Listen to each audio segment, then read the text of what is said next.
You already know who the fuck it is, Asharenu from asharenu.com. We're back in this bitch. Once again, what's the deal? What's the deal?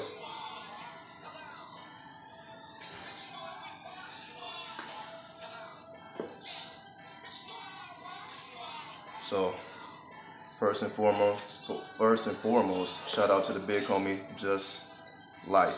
Just Light. His name is 999 Just Light on Instagram.com. Show the big homie some love. He in the middle of a transition. You know what I mean? Moving from VA to New York. So shout out to the big homie. Namaste. What's up? What's up? I see you. What's the deal? What's the deal? You know what I mean? Access my live, intensely watching other content. I appreciate that, big homie. I appreciate that. Peace. What's up, Dizzy? What's the deal? What's the deal? What's good with everybody? What's good?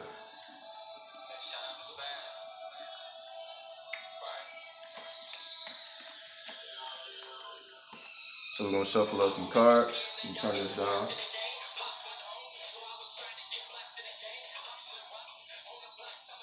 We'll shuffle up some cards in the meantime. We'll see what the energy looking like.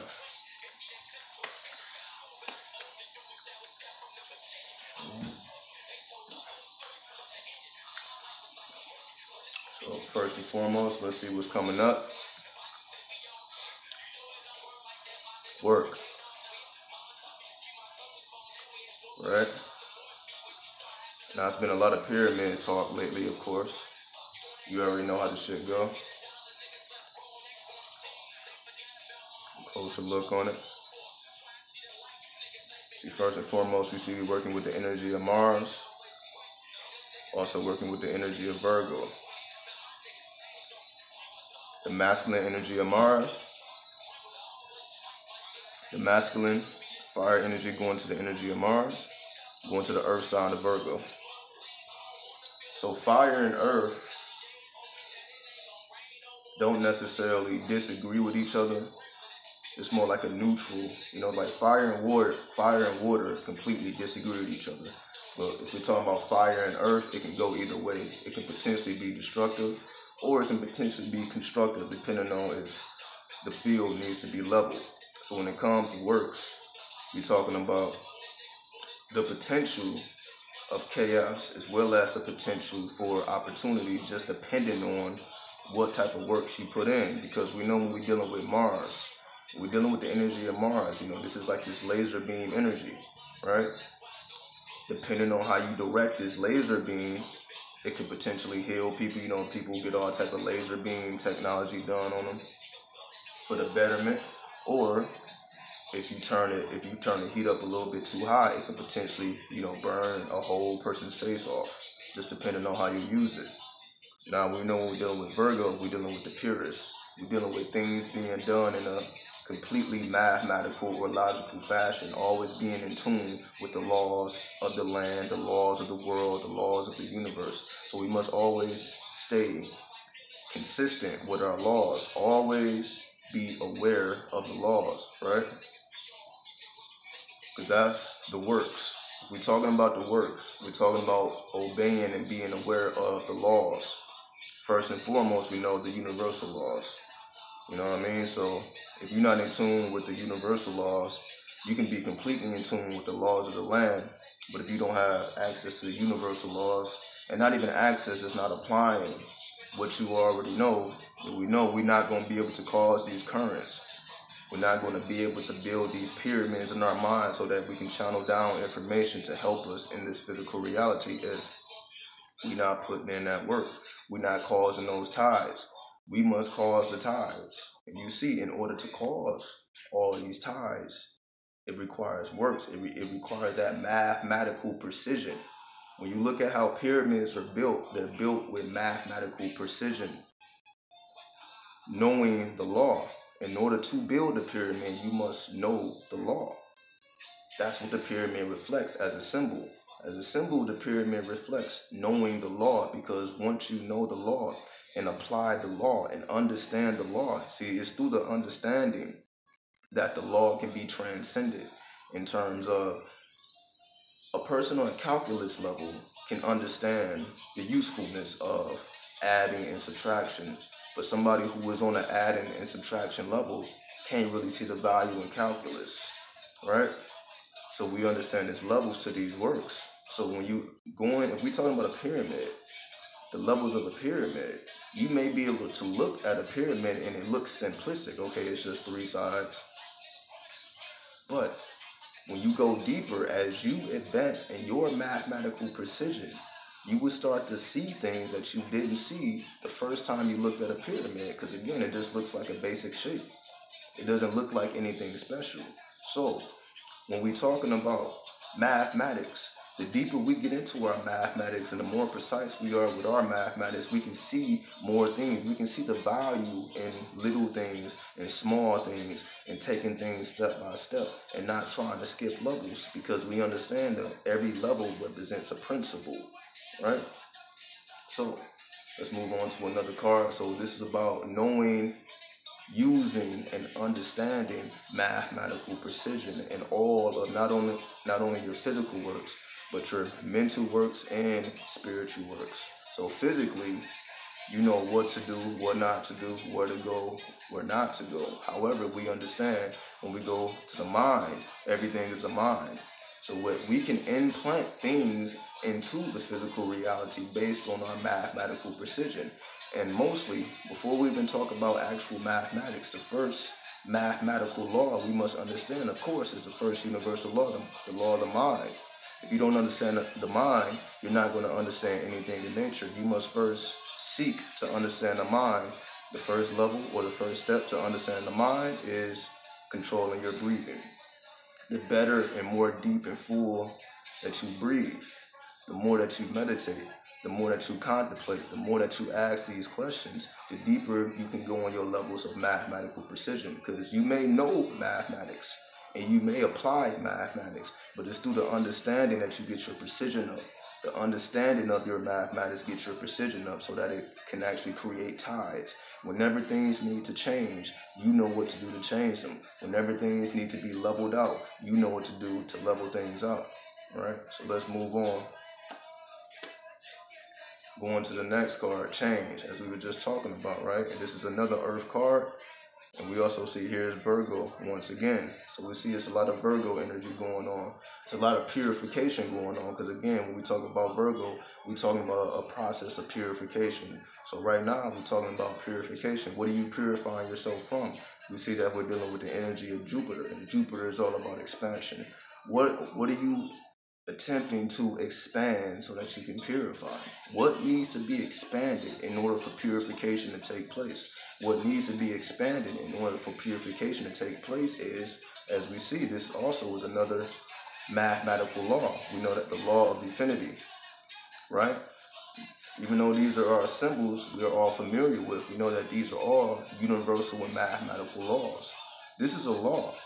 The law of infinity. There is truly no time and space, only change, right? There is no such thing as time or space, only change. Change is the only thing that's consistent. There's nothing else consistent in the universe except change. There are the things that always and forever will change in terms of the physical reality. But when we talk about the mental reality, we're talking about the things that don't change, such as the universal laws, the mathematical equations that's involved with the physical reality or the so-called matrix. In order to understand the matrix, in order to be useful and navigate the matrix, because this is why we're here. Before we can transcend the matrix, before we can get out of the matrix, before we can escape the matrix, we must master the matrix. In order to master the matrix, we must have an understanding of the mathematical nature of reality and be able to navigate through these mazes and through these dungeons, through these chambers. It's not to avoid them, it's to be able to properly navigate through the chambers of life. Chaos, destruction, light, darkness, whatever you want to call it. And this is one of the laws, the law of infinity. Things will always be changing. Whenever you attempt to expand your mind, whenever you attempt to expand anything about you, you will be faced with this law. This law will be staring you right in your face. Okay, you want to expand? If you want to expand, we understand that things must change. Things must change. Expansion essentially means change. So whenever you're trying to expand, you know that something must change. And of course, since we're dealing with an earth card, we're dealing with the suit of disc. We're dealing with an earth element. We know that it's dealing with change in the physical reality. And that's why it's represented by the snake, because the snake is or represents the spiritual principle of change. A snake is always changing, or in other words, shedding its skin. Its skin must constantly be shedded and renewed. It is constantly renewing its skin because it represents a law of change. Whenever a snake makes a decision to expand, it must shed its skin. Whenever a snake wants to change, it must shed its skin. It must shed the old ways of nature that no longer suits it. The snake is forever changing. It's the same with us. Whenever we seek to expand, we must let go of our old suit or our old shield. Again, the body is constantly renewing itself. You know what I mean? Every 7 years, you got a completely new body. You know what I mean? So even we change, although we may not perceive these things with the physical eyes, every 7 years, you have a completely new body. Like every 21 days, you have a complete new set of cells. You know what I mean? It's all type of stuff that we just, because we don't see it with our physical eyes, it may be hard for us to grasp at times. That's why man or mind is a measure of all things. If you truly understand the human body, you will understand the way nature works. That's why man is a measure of all things. You must understand that everything is constantly changing. Right? Everything has a lifespan. Every cell has a lifespan. And when it's time for that cell to transform and to rejuvenate itself, it must shed its old skin. There's no way for it to reach certain levels without shedding the skin that it still contains. Because especially if we're talking about going higher, we're talking about elevation, your skin must be shedded in order for you to expand and elevate, especially when we talk about things like astral travel, so on and so forth. Right? What's the next card? The Lovers. Right? The two become the one. Right? In order for the two to become the one, of course, we're dealing with the sign of Gemini now. We're dealing with the twin souls. We're dealing with merging together the opposites, being able to merge together the contrasts. So, in order to change, as we've been talking about, right? In order to create this change, we understand that we must do something new. We must bring in an element that is unfamiliar to us. So whenever we're trying to create change in our lives, whenever we're trying to create change in anything around us, we must bring in a new element, something that will cause things to activate or to cause things to behave differently. For example, if you were to get poisoned, if you was to get bit by a snake, since this snake is introducing a foreign chemical to the body will respond properly, such as to try to fight off the venom if you got poisoned. So the body, based on the chemical reaction of the venom, the body responds accordingly to try to fight the venom off. So it's the same thing whenever we're creating change. We must introduce a chemical, or we must introduce a substance that allows us to experience the contrast or the opposite of what we're actually dealing with. So for example, let's just say, if you want something completely different, it could be anything. If you have any intentions to expand in any way of life, you must introduce a chemical or a substance that will cause your body to react in a way that will produce change, such as it's like taking a snake bite. Sometimes you need to take a snake bite in order for the body to wake itself up if it's been stagnant. You know what I mean? Because again, it all really depends on how powerful you want the change to be. So in order for the two, let's just say the venom and the blood, because the venom affects the blood, it goes into the bloodstream. So you must introduce this foreign substance or this venom into the bloodstream in order for a chemical reaction to take place, which will cause you to have a so-called near-death experience. You know what I mean? It causes or creates a psychedelic experience when you introduce a venom into the bloodstream. So, of course, we're giving an extreme example, but if you want to give a more lighthearted example, whenever you want to bring different things into your life that you are unfamiliar with, because because we're talking about expansion. In order to expand, is for us to realize that we are everything and everything is us. That is an actual fact. There is nothing outside of the mind. So even though something may appear to be the complete opposite of us, we know that that's actually not the case. Of course, we have the law of polarity, but this law, we understand, is still a part of the all. It's not separate. Just like, again, you got God and devil, but God and devil isn't truly separated. God is on the right and the devil is on the left. They are truly the same energy, just being expressed in a different modality. You know what I mean? You can say God is up, the devil is down. It's just opposites. As above, so below, the law of correspondence. So we understand the law of correspondence, that just because a thing appears to be differently, if we're looking at it, the mind exists within us as well as outside of us. Most of the time, we're always talking about go within, go within, go within, go within, go within. But the mind not only exists within you, or in your inner world, which is not even in the physical body, but we just use the human body as a symbol. It exists in higher realms. The mind exists in higher realms, but it also exists in the physical realm.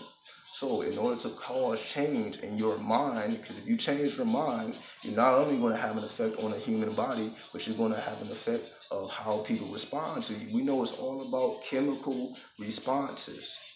Life is all about chemical responses. Again, this is why we say you can talk to the same person 5 days in a row and have 5 different responses from that same person, depending on how your energy is circulating. Because they're only going to react to your energy. Your energy will cause them to either react in one way, or 1 of 5 ways, or 1 of 10 ways, or however. Whatever reaction that you get from not only people, but plants, nature, and just your overall experience in life is just based on how many elements have you introduced to yourself. So let's just say on the periodic table, we know that it's 108 elements, right? There's 108 elements in the periodic table. So if you only introduced yourself to 50, there's still 58 more elements that you're unfamiliar with that you need to bring into your reality, which will represent a contrast and will cause a chemical reaction. But if you get through this chemical reaction, you are merging the two into one. 2 elements are coming together to formulate a brand new element that was not formed before. And as you start to memorize these things, okay, when I mix this and mix this, it creates this. When I mix that and mix that, this happens. When this mix and this mix, this happens. This is a part of becoming an alchemist. It's about mixing these elements together. So as an alchemist, you know that your power, or your source, or your chemicals, the things that help you change, the things that help you evolve, is based on you having an understanding, not only a knowledge and not only wisdom, but understanding of the elements, because that's what you have available to you. It's all about the elements. The more elements you know, the more alchemy you can perform. If you only know, like I said, 50 elements out of 108, that limits your alchemy. So in order to expand your alchemy, you must expand your knowledge of the chemicals and the type of reactions they have. Right? This is chemistry, the study of the study of melanin, because it's all about melanin. These chemicals affect your melanin. There's going to always be a melanin reaction. So when certain chemicals are introduced to the body, what has a response is the melanin. So you need to study the response the melanin has when certain substances are introduced to the human body, so that you can know what's good for you and what's not good for you, what works and what don't work. But you must go through those trials and tribulations in order to formulate the understanding, because if you don't ever formulate the understanding, if you're too afraid to introduce, basically the body is a laboratory, right? Let's talk about chemistry. The body is a laboratory. You must conduct experiments. The body is here to be able to, I would say, the body is here to endure test, to endure experiments. The body isn't here to necessarily stay pure. That's why people are able to eat meat, even though it may not be good for you, but you can still eat it. Just like, you may want to switch your diet, or you may not. It's just all about chemical reactions. So the body can endure something that may not be good for it. The body can still endure it, because melanin will adapt to whatever you're introducing to it. So if you keep introducing meat, the melanin will adapt And now you can eat meat and be unaffected by it because the melanin will adapt to whatever substance that you're bringing into it. So the more substances you bring into the melanin so that the melanin can learn more about itself, then you have access to more information, more power, more knowledge, and being able to expand your thought process further because you're more familiar with your potential. You have to become familiar with your potential if you choose to, especially if we're in a digital age. It's all about technology, right? So we must become more and more familiar with not only technology but just with the study of electricity. And what's the first thing to study? If you want to know about electricity, what's the first thing to study? The human body, because we are bioenergetic beings or so-called spiritual beings. The spirit is pretty much just electricity. Spirit and electricity is there's really no big difference between that. So if you truly want to understand technology, if you truly want to understand electricity, if you truly want to understand magnetism, all these things is happening in the human body. There is really nothing else to study other than yourself. The more you know about yourself, everything else just seems like a cakewalk. Everything else seems like a cakewalk because you understand, okay, you want to know magnetism, study the human body. Electricity, the human body. Ether, the human body. Light, the human body. Gas, the human body. Liquid, the human body. Solid, the human body. So if you want to understand the whole process from beginning to end, middle, everything in between, the subtle nuances, you study the human body. So it's not going to be nothing to study things like tarot cards, the Kabbalah, the Tree of Life, the 22 Paths, so on and so forth, because you already know the basic foundation by studying yourself. Let's continue. What's next? Peace. Again, we see it's more alchemy going on, right? Just like we were just saying. First, when you introduce new chemicals to the body, it's chaotic at first because it's unfamiliar, but as we were just saying, it's the melanin starts to adapt over time, and it actually starts to have a peaceful union with whatever substance that was introduced to it. So it may have been a destructive reaction at first, but if you keep introducing this substance to your body, eventually the melanin will have the proper information needed to merge together peacefully with these chemicals so that the reactions become favorable instead of unfavorable. So this is just a law of alchemy, chemistry, biology, so on and so forth. That you have to constantly do experiments so that something chaotic can become, something chaotic can become favorable or beneficial to you. Even at first, again, we as kids, we were afraid of something. When we became adults, the same thing we used to be afraid of now actually benefits us. You probably was afraid to drive a car at one point. Now driving a car benefits you. You probably was afraid of women or afraid of men. Now women and men benefit you. That's just how this thing works. You may be afraid of something at first, but when you introduce this over and over and over and over again, something that was potentially deadly became something that was life-giving. Something that caused you pain eventually started to cause you peace. The more and more you start to become familiar, the more and more your DNA started to adapt to the substance that you were constantly introducing to yourself. So if this is in the form of knowledge, you're constantly studying quantum physics, metaphysics, science, mathematics, science, politics, whatever your interest is. The more and more you become familiar with this information, it creates changes within the DNA. Once it creates changes within the DNA, something that was completely foreign to you now can become second nature. Now you can start repeating certain things by heart, and something that you didn't even understand before, give yourself about 5 years, give yourself about 7 years. Now you can quote this shit like, like you've been doing this your whole life. That's the difference, right? Let's continue going. Next card, the Princess of Cups. So whenever we're dealing with the princess, we know that we're dealing with the earth, right? So whenever a princess comes up, a princess card comes up, we're dealing with the earth element. But the earth within the suit of cups. So what does it mean, the earth and the suit of cups? We know that water and earth actually blend together well. So when you actually look at this card, you see you have fish, but you also have a turtle. You have that fish, you have a turtle, you have diamonds on her dress, right? You have, what is that, a goose, you have a flower, and you see her face, right? So you see the human body interacting favorably with not only the water, but also the earth. She's holding the earth in her hands while submerged in the water, as you see. Look, she's not on land, she's actually underwater, but she has all these material things, grasping these material things, right? So again, we're going deeper and deeper into alchemy. This is showing you the relationship between water and earth, that how they can blend together favorably, right? So the Princess of Cups shows you how, because water and earth actually can blend together well, because they're both feminine elements, they blend together well. We see that this is a harmonious card, right?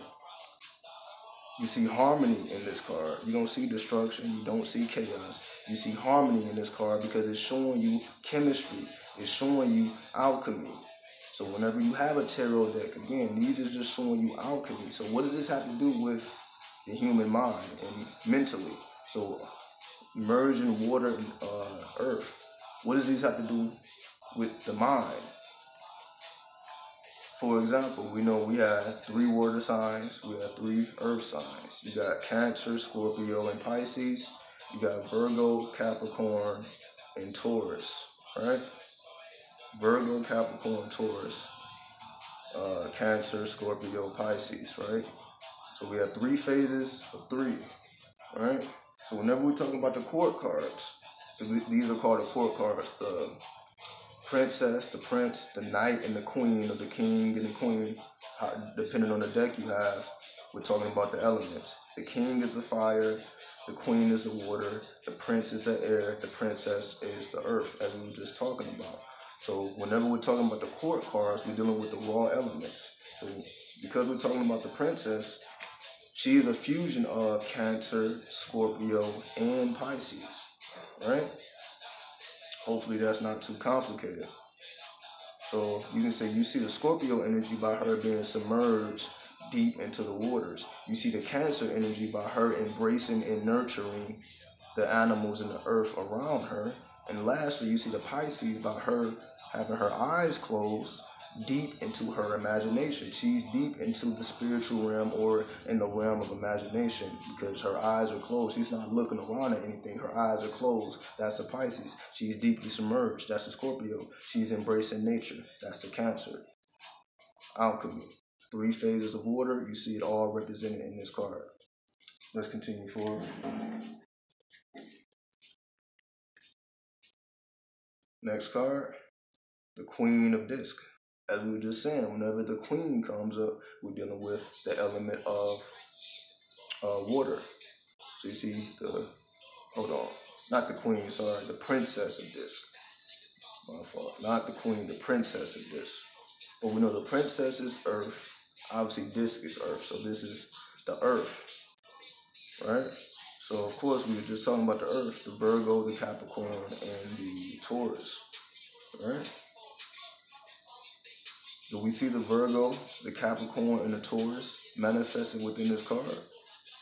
So obviously we know Taurus is all about beauty. So you can say the Taurus is the princess itself, or it's the mathematics. She holds the mathematics within her hand, because it's always mathematics, mathematical precision, right?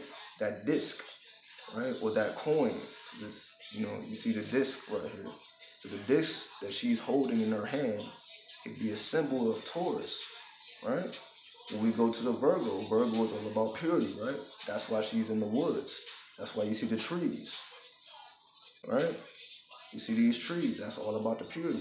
What is the Capricorn? The Capricorn is all about status, success, having a ranking, authority. That's why she's sitting on a throne, right? She has rank, she has some type of authority, right? So she's sitting on a throne, holding a mathematics in her hands, which is a Taurus, because Taurus is a fixed earth sign. A Taurus doesn't like to move, just like the Leo is a fixed sun, a fixed fire sign, and it represents the sun. So whenever we're talking about fixed signs, we're talking about things that don't move and things that are preserved. What is she preserving? The law.